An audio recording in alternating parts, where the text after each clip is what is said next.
Hey everyone, welcome. My name is Marilyn Shannon, and this is the Breaking Free Show. And I am so delighted to start my spring with you. I hope you're all doing well, and I'm excited. And I want to say hi to Amnon. Hello, Marilyn. How are you? I'm good, and you? I'm just fine. Thank you. Happy holiday. Happy holidays to you too. Thank you. And to all our To everybody. viewers. Everybody. Happy Passover. Happy Easter. Happy whatever you say. Yep. Happy even if you don't celebrate a particular holiday, but it's a great time just to Celebrate. at anything. Just being alive and being grateful that we're all here. So I know your time is precious and we value it, and we each and every week want to give you the best, the most interesting, fun, energetic, inspiring shows that we can. And today is going to be that day. And we have a returning guest, which I'm always excited for. So you know he's got to be good. And then my returning guest said to me, "And do I have a wife for you?" And I said, "Yeah, bring her on." So I want to introduce Aymann to you all. And he's here with his beautiful wife, Mira. And I want to welcome the two of you. How are you? What's up? Thanks for having me back. Oh, it's a pleasure. So first of all, tell everybody what you do. I'm Aymann, a reporter. I work at Slate Magazine. My work focuses on the Muslim American experience by trying to complicate the narrative of Islam in the West. Complicated, you said? Uncomplicated. Complicated, yeah. So I'm really, I'm never trying to proselytize anything. I'm not trying to convert anybody. I'm not taking one position or another. I'm really trying to add as many different kinds of voices to contested ideas, so that way it refines our understanding of each other.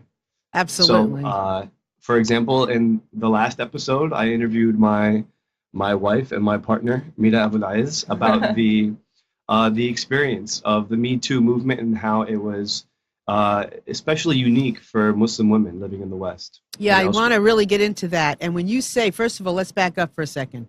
When you say you interviewed her for your episode, don't get confused with one of our shows. It's different. Tell everybody what you're talking about when you talk about your episode. So I produce a show called Who's Afraid of Aymann Ismail. It's really trying to demystify the Islamic American experience, and not just from the position of Muslims in America, but also people who talk about Muslims. So, for example, I'll talk to state legislators. I'll talk to people who run websites that are geared towards Muslims in America, and I'm also trying to understand, complicated topics like hijab and Sharia law and and really anything that really comes up whenever we're talking about Islam in America. It's certainly beyond necessary that that education is power, and understanding each other, is the most important thing that we can do anywhere, anyhow. So what you do and helping us understand us, identity and what's to the core, as opposed to what we just think we see, is so important. And I love the conversation that we're going to get ready to have. So why don't you go ahead and introduce your beautiful wife to us, Mira? Oh my God. Oh my God. Where do I start? I don't know. Go ahead. Start somewhere. She's really important, not just to me, but everybody who knows her. So her name is Mira. I met her in a time of my life where I was already giving up looking for answers. At this point, I had rejected the conservatism that I was brought up with. So I was in a position where I identified as just culturally Muslim.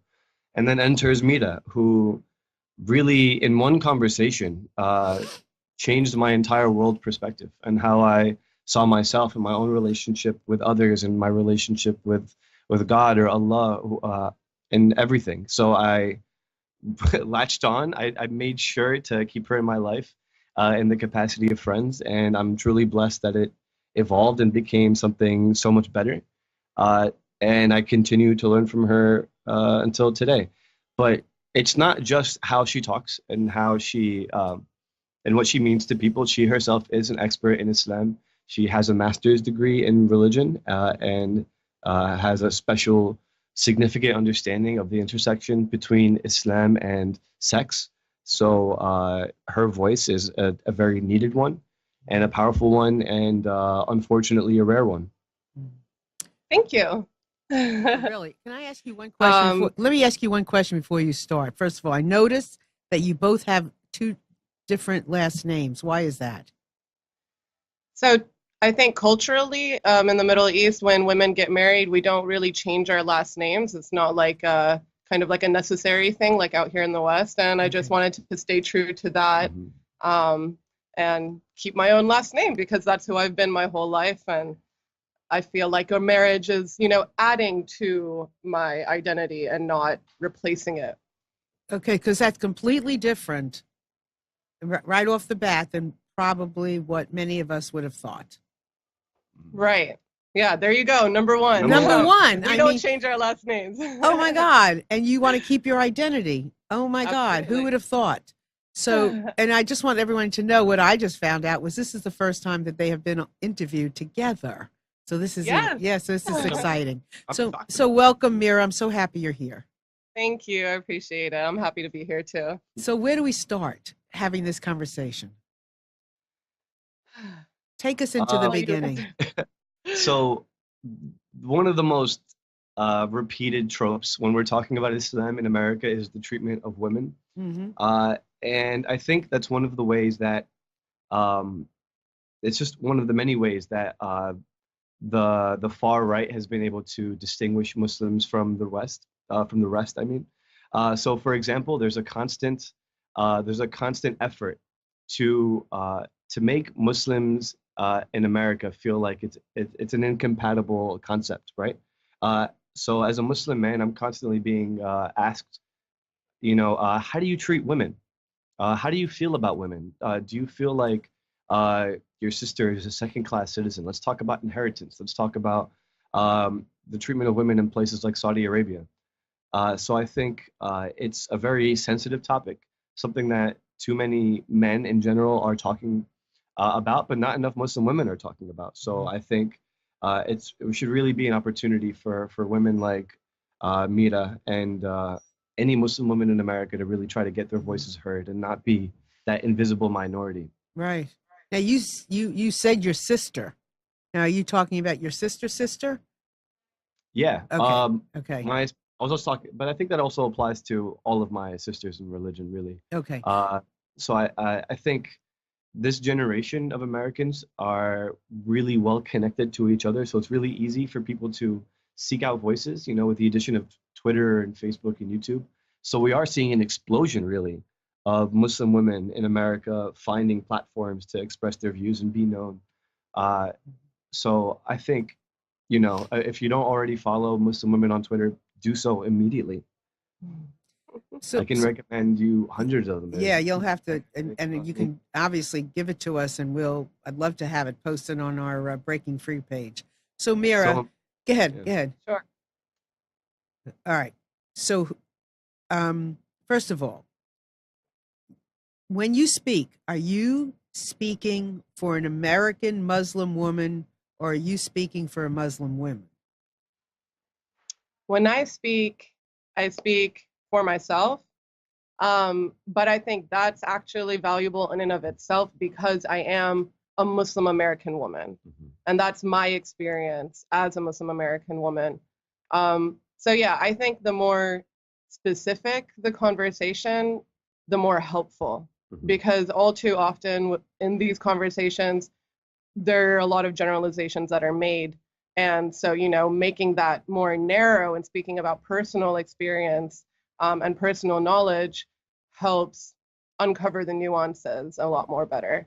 Absolutely. So give me a generalization and then debunk it and then tell me the truth. Sure. Just any generalization Any about generalization about women? Yes. Sure.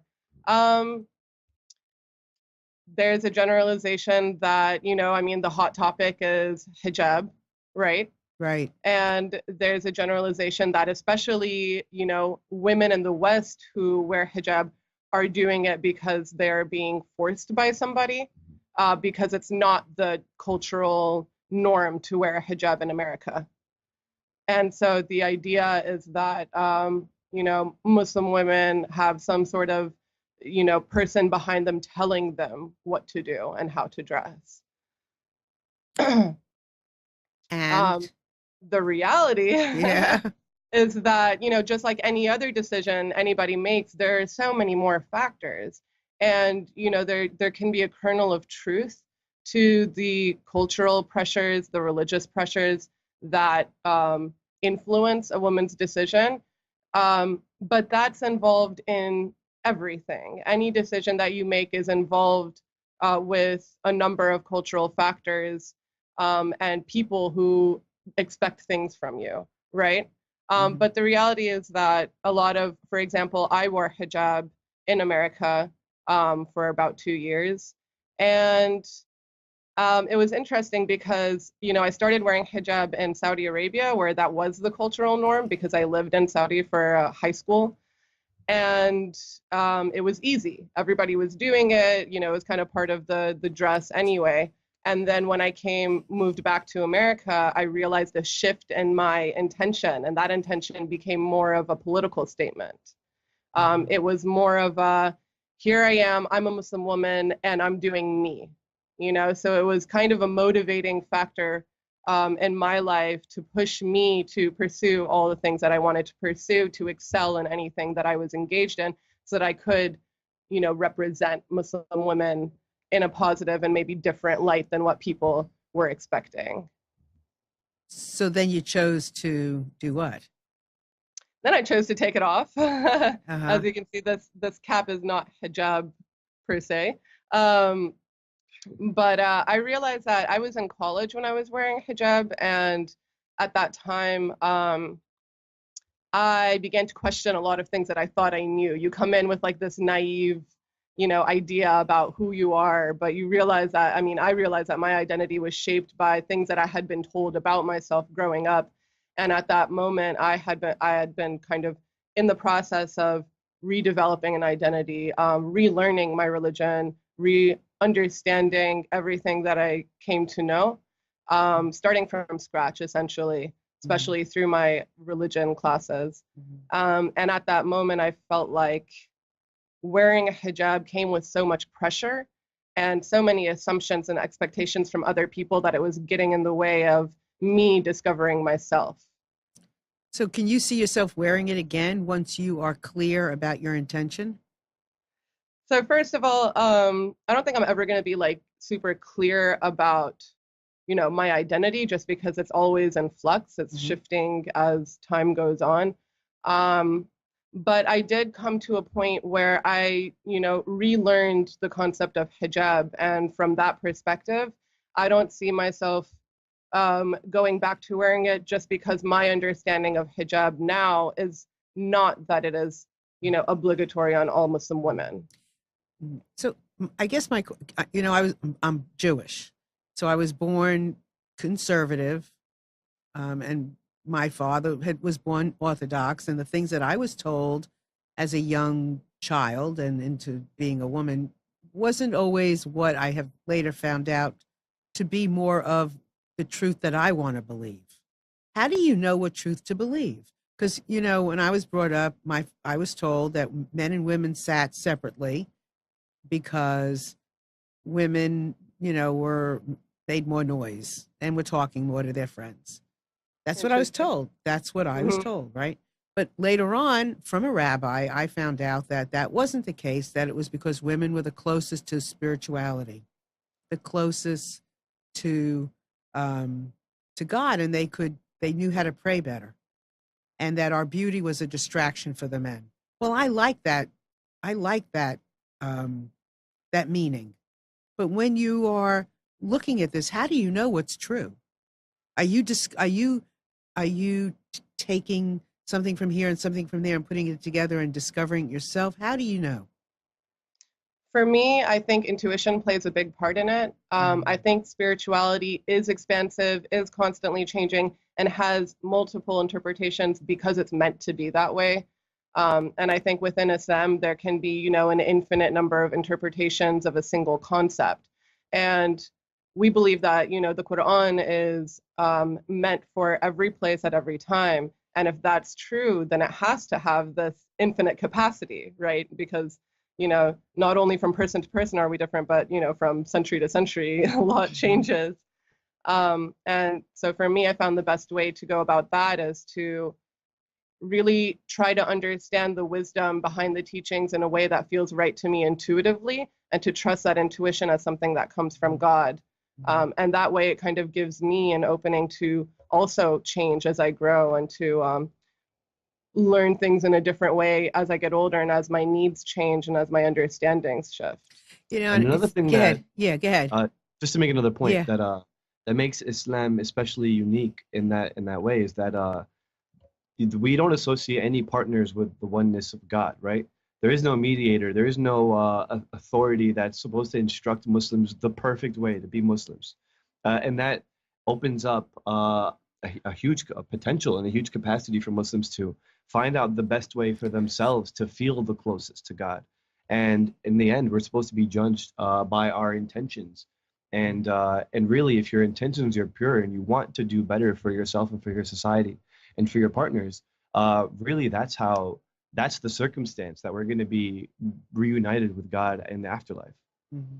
So I think with them, the point that's trying to make is that, there is no we don't have a pope. No pope is supposed to say, this is decided for this period to this period for these people. No, it's really all up to the communities. I think this is the way it's supposed, from where I sit, I feel like this is the way it's supposed to be.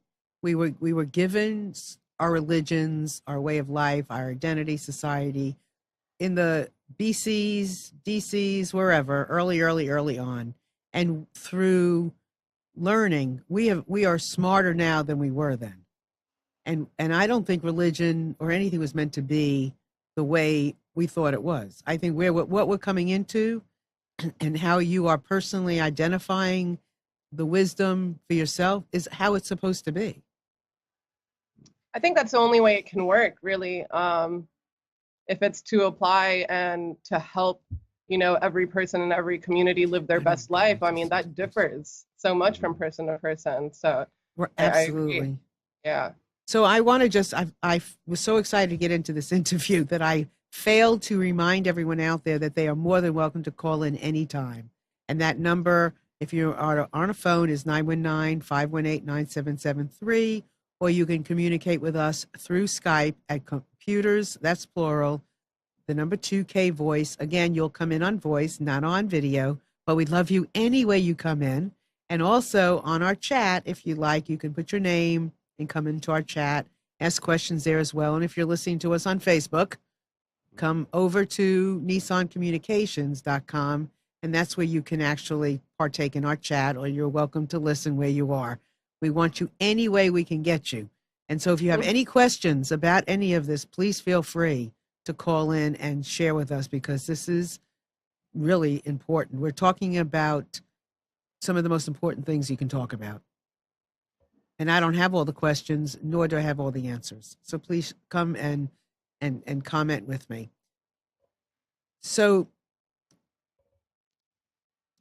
women, it's a big topic, that Me Too women, and, the whole movement about what's going on. And I can't even imagine what that means in understanding it as far as a Muslim woman. I mean, I can't even imagine how you can even identify that. So give us some information. What's your thinking about that? Sure. I think as women, generally, we experience this, global order called patriarchy. Mm-hmm. And it's pretty universal. I think misogyny runs rampant, whether you're talking about Western society, Muslim society. And I'm glad that this is a conversation that's starting to have, a big platform and become a hot topic. But unfortunately for Muslim women, we face this issue where if we do speak up about it, we are giving artillery to those people whose, main purpose in life seems to be shooting Muslims down, to be spreading, lies about our faith. And so when a Muslim woman wants to speak honestly and truthfully about, experiences that, you know, women around the world could relate to, there is a fine line to walk between, you know, how do I speak about my personal experience and not make all Muslim men look like sexual demon barbarians, which is an image that is already portrayed for them. Mm-hmm. So, because I can't imagine. So, well, because I know what I imagine, so I can't imagine the flip. I imagine, you know, that you are controlled, that you can't speak up, and then if you do, you're not just faced with the Muslim men, but you're faced with the rest of society. So, where do you go from there? right. I mean, it's hard because speaking up for any, you know, victim or survivor of sexual assault comes with a whole line of obstacles, including, you know, victim shaming, victim blaming, and to add on a culture where sex is taboo adds a whole other layer of obstacle for a woman. But thankfully, we have, you know, within our tradition, a lot of wisdoms that encourage women to be independent and to be, you know, strong members of society. So, you know, the basis for silencing women through Islam is completely unjustified. But we do see that, you know, there are just really strong cultural norms of meant to silence women, and this is for a purpose. It's to make sure that the public sphere belongs to men only. And I think that just gives us more fire and might ignite our passion to speak out more. And I think the fact that we see specifically Muslim women speaking out is needed for other Muslim women to feel encouraged to speak out, because we don't always feel included in the conversation, because again, Muslim women have, you know, specific issues that they're dealing with as well. So I think this is great. I think this is important to build a sisterhood. And I think the more we talk about it, like you mentioned earlier, the more that becomes a norm. And this is a way to break taboos. Yeah, and another thing is that we're also, when we're discussing something as broad and general as Muslim women, you know, I think we really need to expand our view of what that is and what that looks like. You know, even in like this conversation that we're having right now, it's still being overshadowed by the imagery that we get from imagining what life is like in Saudi Arabia for women or Iran. But 20% of the Muslims in the world exist in the Middle East, and that's a minority. And even in America, and the 1% of Muslims that exist here, the majority of them are African American Muslims, not even Arab. So I think we need to recontextualize how we envision, you know, Muslim women as a monolith. I think we can't talk about Muslims in the world without talking about Malaysia, and we can't talk about without Indonesia, and also Iran and the problems that they have over there, and also Saudi Arabia, that the problems that they have over there. But also we need to imagine Latin America. We have to imagine all the different people and countries that do make Islam in the world. So what religion are we talking about? Your Islam. Where is it? Well, I'm based out of New Jersey, so okay. No, and you know, I mean, like the Islamic women that you're talking about, the Islamic men that you're talking about, where that religion, where is it? How big is it, and how true is it? Is what I'm saying make any sense? I think I understand what you're trying to say. You're saying the question, like, where are the moderates, right? Yeah, I mean, this is like is this a modern Islam, or is this Islam the way Islam is supposed to be? So that's a tough question to answer. Just because, like, you know, the claiming what Islam is supposed to be, as we see, has caused a lot of problems. That's part of the problem. It's like one person telling another Muslim how Islam ought to be practiced. Mm-hmm. So I think what we're pushing for is a more, you know, like more multiplicity, And so our Islam, really for me, it exists only in my heart, right? And his Islam exists in his heart. But the idea of trying to, consider Muslim women outside of this image of, Iran and Saudi Arabia is really important, because it just is not representative of even the majority of Muslim women, like statistically. Right. Yeah. Like if we think about Turkey, who has had a Muslim woman prime minister, we wouldn't think of her as being disempowered in the same way that we would someone in Saudi Arabia who wouldn't be able to drive. Or even in a place like Pakistan that is, in a lot of ways being overrun by fundamentalist ideologies and insurgencies that have huge influence over over certain communities. Pakistan is still a country that has been able to elect several female heads of state, and same with Malaysia, So I think we wouldn't think of those women as being disempowered, when at the same time in the West we still haven't been able to elect a single Christian president in America who was a woman. So I think these are all, and the reason why we're adding this is not to deflect. Like, I don't want to play the whataboutism game. Like, I hate that game, to be honest.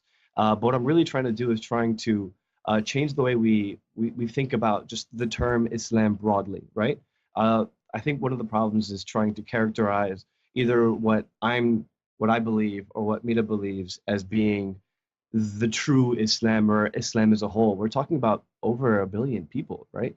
So when we just discussed about how the way religion is practiced and how it really comes down to a personal belief in the oneness of God and this connection that we have with, for lack of a better term, the universe, how do we then apply the laws that have been created in certain countries as being characteristic of this larger faith-based identity? Yeah, it's so fascinating to me, and I get exactly what you're saying. I mean, not making it cookie cutter, where there's different, which is important for us all to realize, right? That not all Muslim men are, taking their little girls somewhere to marry them off at, babies. I mean, that's not the religion necessarily. Yeah, That's I wouldn't the man. characterize the law that I think there was a law in Kentucky that was up for debate that was actually struck down by religious conservatives, who I think the law was trying to ban children under the age of 13 from being married. 13, and the Christian fundamentalists came up and said, no, it's our right to marry under the age of 13, and this isn't Kentucky, this is America. So I think it's we need to be able to talk about the patriarchy, and we need to talk about women's rights and children's rights outside of the scope of Islam versus the West. I think it's a global problem, like Mira. It is. Mentioned. Yeah, and you happen to be Muslim, being having on a similar path, the two of you, which is really important. That you're out there more and more showing who you are, showing what you believe in, and just living your life, basically. Yeah, I don't think either of us believe that we have an inherent responsibility to be these PR people for our faith. But I do see it for myself as a requirement only because of the environment that we were born into. 60% of Americans say that they've never met a Muslim, or they don't have any Muslim friends. 60%, like that's a majority of Americans that have never met a Muslim. But still, we see Islam and Muslims in the headlines every day. So I myself, as a media person who has been in the media for a long time, only last year decided to start talking about my faith and my religion as a responsibility, because I do have access to these tools and I do have a platform. So I didn't want to continue report on how people are reacting to my identity without also contributing to that conversation on a personal level as well. Sure. So Mira, what direction are you going into with your work? Direction I'm going into. So a lot of my work is a critique of the, dominant structures at play. And I think getting to the point that you might be wanting to get to is something that I do discuss a lot. For example, I like I said, did live in Saudi Arabia for a good portion of time, and the ways of living for women there are very much prescribed by like Muslim male clerics, because there's like this obsession with controlling women's bodies that doesn't exist only in Islam, but here in America, we're still fighting for, free birth control and the right to abortion.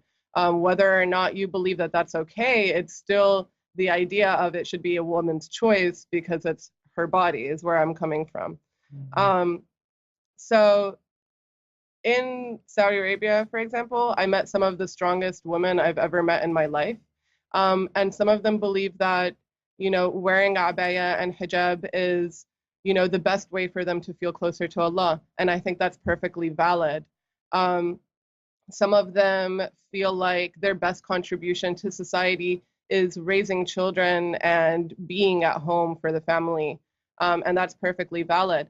What I critique is a conflation of religion and politics and in a way that is limiting, in a way that is making choices for people without them having any say in it. And I think that's something that, you care about. And this, whole breaking free, right, is right. Kind of, I think that's exactly what, we're trying to talk about, the exact same thing. And that's the direction I'm trying to move in. Mm-hmm. So so you had said earlier that you eventually would like to do your work in a prison. Is that correct? Oh, yeah. So I worked as a hospital chaplain last year, and I want to be a prison chaplain. I think that, in America, we have a very big problem with the prison industrial complex. I think it's just kind of like a legacy of a racist institution. And within those walls, spirituality is probably needed, most, because it is a place that is meant to dehumanize the people within him. And so my goal right now is to be a Muslim, a young Muslim woman prison chaplain. And I think that exemplifies something that really isn't pointed out at all in our society, that one, Muslim women can be spiritual leaders, and two, spirituality is just as important to inmates as it is to, a mom and a dad working the daily grind. So there's a difference between spirituality and religion, right? Right. So I use the term spirituality a lot because one, chaplaincy is also termed spiritual care. And that's because, a chaplain, the way that I was working in the hospital, we were interfaith chaplains. And so, I was working with atheist patients. I was working it was a majority Jewish community. So I worked with a lot of Jewish patients, and that never got in the way because I'm not a religious caregiver. I'm a spiritual caregiver. And I think spirituality speaks to an essence that is a lot more expansive and broad than religion is. I think religion and spirituality go hand in hand, but religion is a bit more structured and involves a lot more tradition, involves, the rituals that bring meaning to people's lives. But spirituality is something very personal and individual, and it's like that personal connection that you have to something bigger than yourself. And so is it more accepted for a woman to be a spiritual caregiver than a religious caregiver? That's an interesting conversation, and that's actually a question that I'm finding answers to on my journey. And so when I was working in Los Angeles, and I think West Coast Muslims as well as West Coast Jewish people, I've found are a lot more lax than on the East Coast. And I found a huge embrace of, yes, Mira, like not only are you the first Muslim chaplain in this hospital, but you're a woman too. That's amazing. can you do Friday services? Can you, you know, lead prayers? Can you give khutbahs? And that was incredibly refreshing and exactly what I saw fit for myself. But I have faced opposition from, you know, a larger Muslim organization because of these assumptions that are put onto Muslim women about leading, being religious leaders. How do you? So this is something that I'm battling right now, but I do think that, you know, anybody can be a spiritual leader if you can bring that out in somebody else, but to be a religious leader requires a level of scholarship and a level of experience that I think if I were a man, I would be valid for. Yeah. But unfortunately that, you know, that stigma still exists in some circles. So, Aymann, so as a Muslim man married to a woman like this, Yeah. this must put you on a whole nother, I mean, what you said earlier about learning. I mean, you had to have something already like at the tip of your tongue and at the tip of your heart to go for it as opposed to rejecting it just from the get-go. So are you talking about? I'm talking about her. I'm talking about like being You're okay. saying that I would probably scare off most men. Most- but you kind of yeah. went for it. Yeah. Thank you, No, Mira. I think I got you. Somebody has. these are all things that I wasn't necessarily conscious of, and one of the problems that I think exist in a lot of religious communities is this willingness to dismiss anything that doesn't make sense, right? And I think as a journalist, I've always been a truth seeker. And when I met someone like Mira, and I was already in this position where I was looking for something to make more sense, she made a lot of sense. You know, these are these institutions that we all have to deal with around the world, whether it be here in France or in the Vatican or anywhere else, that I think are imposing their religious positions on anyone else as being invalid. And that's something that I always rejected. That's something that didn't really make sense to me, especially coming from a Muslim background where we're all supposed to be equals in the sight of God.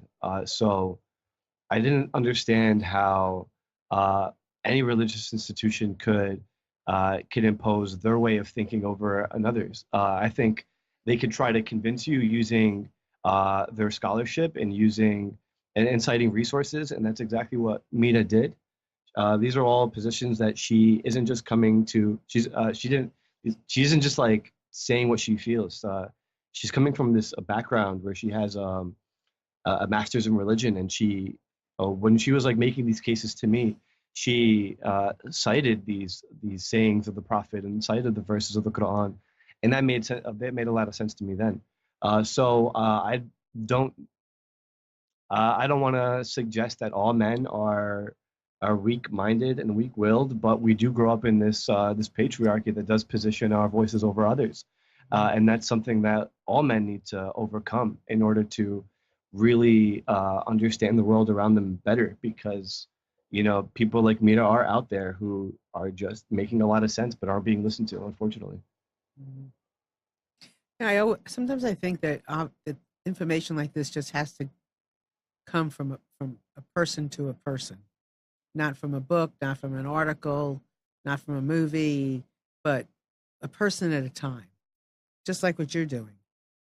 You know, with the video and a story at a time, a heart at a time, for people to even see the truth, the relevance in something. Yeah, one thing I try to do is I try to simulate the experience of understanding. You know, when I'm producing these videos and writing these scripts, I'm never trying to make conclusions or bring in these ideas that I have. I'm always trying to justify them and trying to understand them and putting myself in a position where I just don't have the answers. And I think if we produce more journalism where we aren't assuming anything about ourselves or each other, then I think the audiences themselves will be putting themselves in the positions of these journalists and make themselves ready to understand something different that they didn't understand already. Right. And that's another reason why I think I really wholeheartedly support Mira's mission to be a spiritual care provider, because she will be in these one-on-one position, these one-on-one scenarios where she could be listened to better, and she won't be judged just based on how she's dressed or how she speaks or what language she's speaking in, but really on the character of what she's saying. So in spiritual care, what and it's hard for me to even ask you a question, because when you talk about spirituality, it's so big. I wouldn't, Right. unless you and I had a moment of something where we got into it spiritually, it's easier than kind of just going into it. So in spiritual care, what would that look like? Sure. In the hospital, it was a lot of grief work and a lot of helping people cope with the difficult situation that they're in from a spiritual perspective, meaning whatever brings meaning to their life, using that as a source of hope to get through whatever seemingly impossible situation they're in. And so it's interesting because spirituality is so grand, it can become so personalized, and it actually is different from person to person. So like I mentioned, if I would walk into a patient's room, the patient would be like, "Oh no, I'm atheist. I don't need a chaplain." I would sit down and have a conversation with them and find out that their pet cat at home is their best friend, and they just want to go back and be with their best friend. And I would use that as a source of hope and inspiration to get past what they're going through.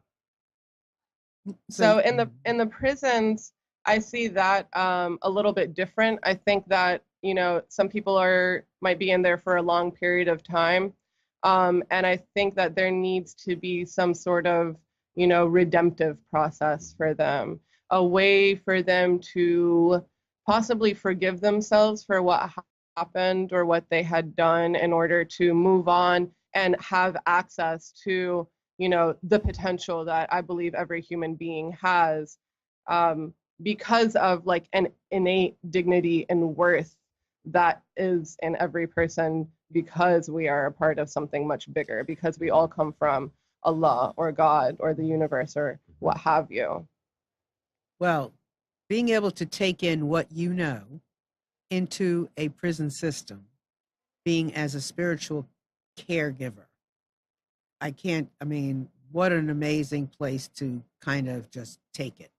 I mean, for you to be able to sit face to face with someone, or who's going to be living in prison for the rest of their lives, or somebody who has to put their head down every night remembering what they did or what they caused. For you to be able to do that is a really good use of spirituality. Thank you. I think so too. And I think there's such a lack of, rehabilitative services that we offer to inmates. I think it's actually the opposite, this dehumanization of, just treating them like, criminals and giving them, little respect, kind of pushes them to act as if they were less than human, to not recognize that potential in them. And I think all it could take is, one person who sees them for the full human being that they are, to help them see themselves that way. And who knows what could come of that. Right. And even for people who aren't going to be in prison for life, some are about to leave soon, and they are looking for, a strong spiritual foundation so that they might not go back to on a path that they were on before, on the path that led them to prison, Sure. Because for some people, those are the circumstances that they're in, and it's just so easy to fall back into that. So I think it could do a lot of good. Most certainly. And I also think that sometimes the thing that people reject the most is what at least stirs them up. So for the fact of you being a Muslim woman, I think is a really good use of being a Muslim woman, because for somebody to even reject it opens up a conversation, something that shocks them into something else. is important. So I think that's fabulous. It's a good thing. So knowing what you know, and this is maybe too personal, but knowing what you know about, how it is for Muslim women in America, for Muslim men in America, and all the things that are going on, how do you feel about people bringing a new child into this world? Oh, that's an interesting question. Something that me and Aymann have discussed together as well. But I think for myself and Aymann, because we have this hopeful perspective, because we have this vision for the future, it might be just as important to have kids so that we can, help shape a new human life with the perspectives that we have. Although sometimes I wonder with, the earth dying and whatnot, if that's really a smart decision to make. Yeah, well, but we don't, and I love what you said, because I think it's somewhat of I don't know of another word, but some kind of responsibility to hold that hope and to not give it up. I have a friend who's, not feeling very well, and I don't want to go to, she's not going to make it. I just keep looking for the miracle. And because it's possible. And it's possible that the world is not going to just blow up. That, things are that I believe, no question, without a question, things are changing, things are going to change. Look at this. Look at this. Look at how people are speaking up. I think that no matter what, we may be forced to speak up even more now and do things that maybe we wouldn't have done before, but now we sort of have no choice. Right. We have to speak up. We have to give a voice. So what about you, Aymann? What do you think? Did you miss my question? I did miss the question. Sorry. About bringing in children into the world. How do you feel about that in this world? Excited. At this time? I think this is going to be very different than what Mira said. I think it's important to to do that, only because I think children themselves are the only ones who can save us, and children need guidance. So I think if we were to really put our focus on children and the next generation, that's way more effective than just trying to convince the previous generation or the current generation. I think putting all of our faith in the next is probably our only way out of this. And I don't think the only way to do that is to produce children of our own. I think Right. working with the youth is extremely important. And that's also something that I've done and I hope to do for the rest of my life, because, they are the future.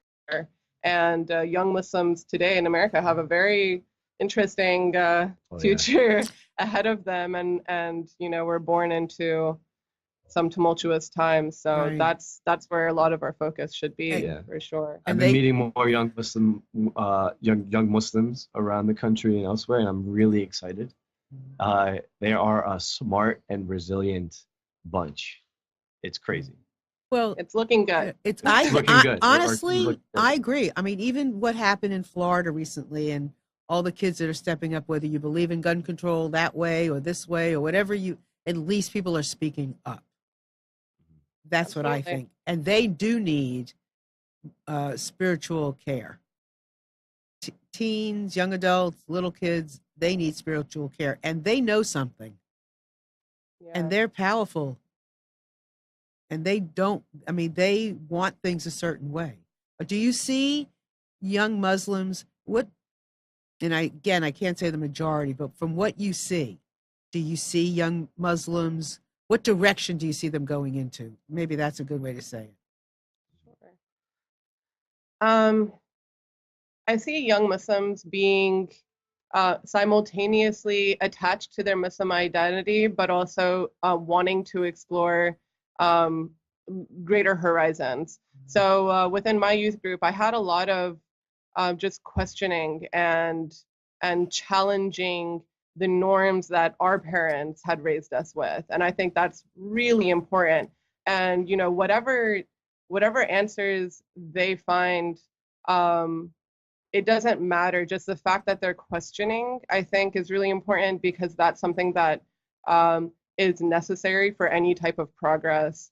And I think what's holding us back often as a Muslim community is this idea that there is, you know, this strict rule book of what is and isn't a Muslim. And if you stray from that, then you've fallen off the path. I don't think it was ever meant to be, you know, a question and answer type religion. I think a questioning and skepticism is an inherent part of faith. And to me, that, you know, the youth coming up with questioning, you know, norms about marriage, about homosexuality, about women's dress, about leadership for women, those are questions that need to be asked, that have been, you know, shut down from being asked with our parents' generation. So that is really promising to me. So I have this kind of vision of something, and you know, I'm usually not for loss of words, but sometimes going into this kind of stuff, it's so profound that I haven't identified the words yet that I want to use. But you both seem to be speaking out for, you know, like personal identity, and this is not, you know, it's not all like this, and you know, this is, you know, intuition you spoke about, and you know, we don't have to be afraid of Muslims and all. So what is at the core of the Islam that you feel? So for me, like, you know, the literal definition of Islam is submission, right? And to me, that submission to a greater power, to something beyond you, can look like almost anything. But it's acted out in a way where you know, you have empathy for other human beings because you both come from the same place, or because you're both part of something bigger. You understand, you know, the responsibility we have towards the earth because, you know, you are connected to it in this way that represents a submission to something greater. Like those intentions to help make this world better in whatever little way you can, to me, represents a submission to Allah. And that is Islam for me. That is the definition of Tawheed, which translates to oneness. And it's kind of like this this infinite and eternal oneness is how I often describe Allah. And again, it's very profound, it's very abstract, it's very, you know, grand, but I think it has to be that way in order to include all the different ways that somebody can be Muslim. Yeah. And for me, it's always come from a place of not necessarily knowing the answers, but the fact that you're exploring the answers, I think, brings you closer to God, you know? One of my favorite sayings of the Prophet that was reported, peace be upon him, was that be careful of those who say that they have the answers. And he was like, he said that the people who will say that they have all the answers are lying because it's impossible to have all the answers. So stay close to those who are questioning things. And I think for me, submission takes a different form. It's more so submitting will to a greater being, therefore taking submission away from man and mankind, you know? People who would submit their entire existence to other humans and other kings and conquests and etc. But I think Islam was a principle and a religion that sought to destroy that. It was a submission to something greater. You know, I wrote a book about men. I'm writing a series of books. So my first one is called In Just One Afternoon. That's my series name. And the first one was called In Just One Afternoon, Listening to the Hearts of Men. And now I'm doing one called In Just One Afternoon, Listening to the Hearts of Twins. And then I'm doing Millennials. I have a whole slew of them.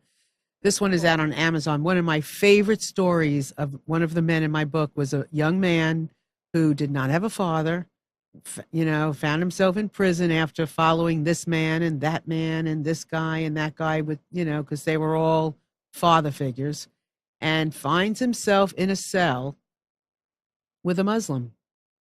And this kid was skinny and little and, not right for prison, right?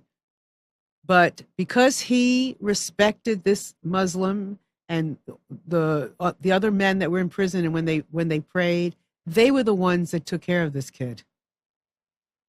That's one of my favorite stories in the book, and there's 22 of them, including my husband's.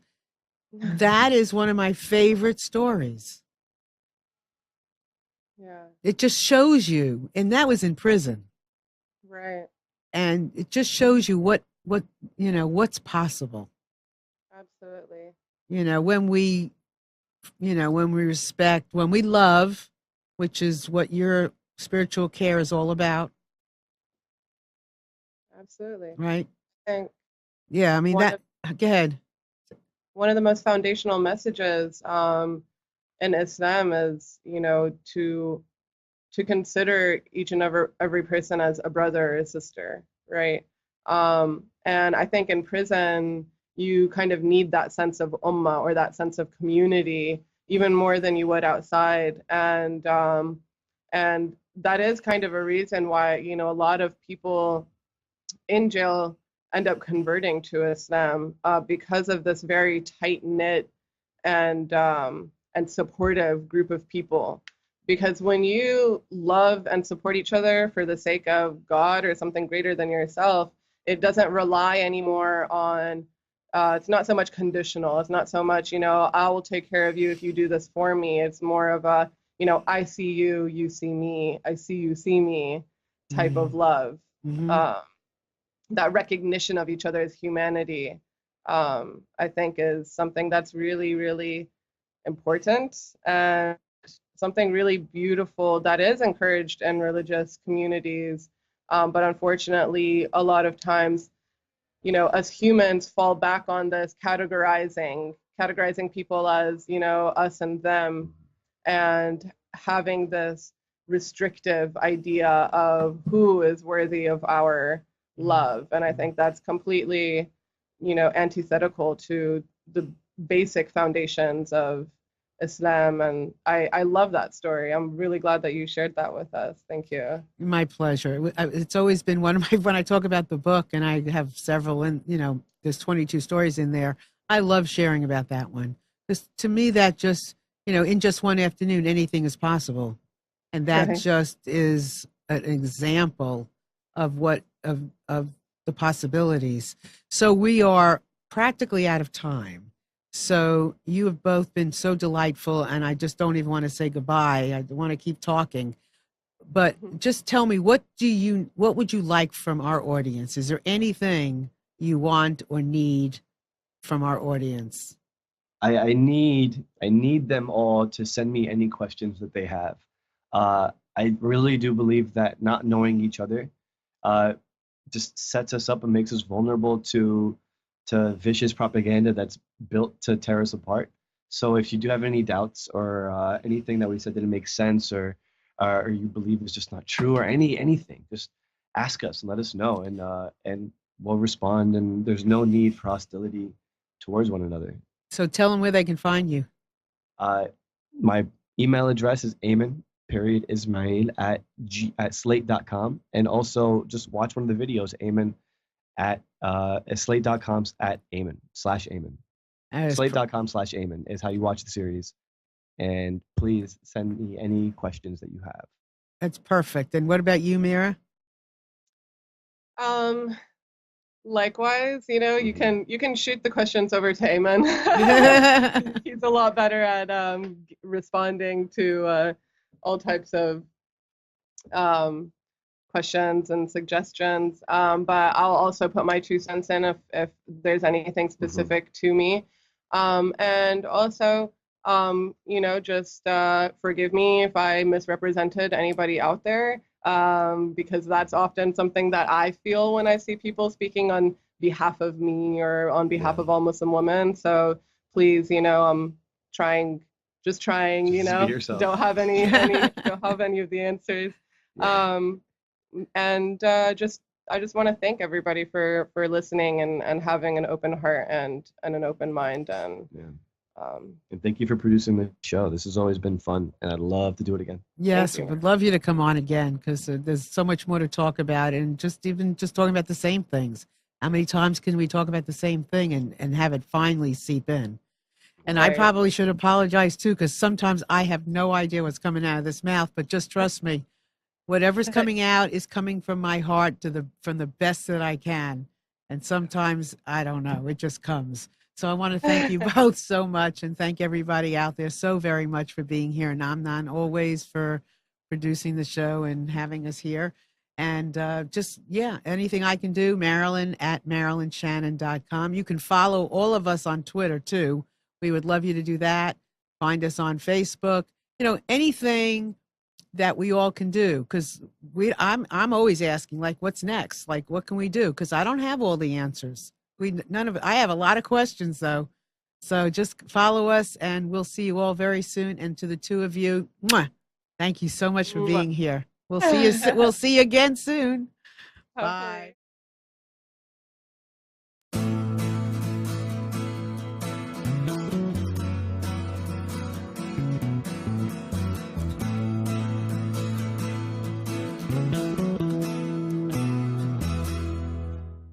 You are tuned to the Nissan Communications Network.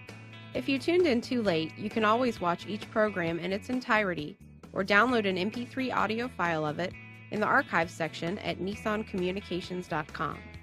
Don't forget to subscribe to our YouTube channel, follow us on Twitter, and like us on Facebook. Sponsored by Telestream's Wirecast software, StreamingGear.com, Carolina Apparel, and DeltaForce.net.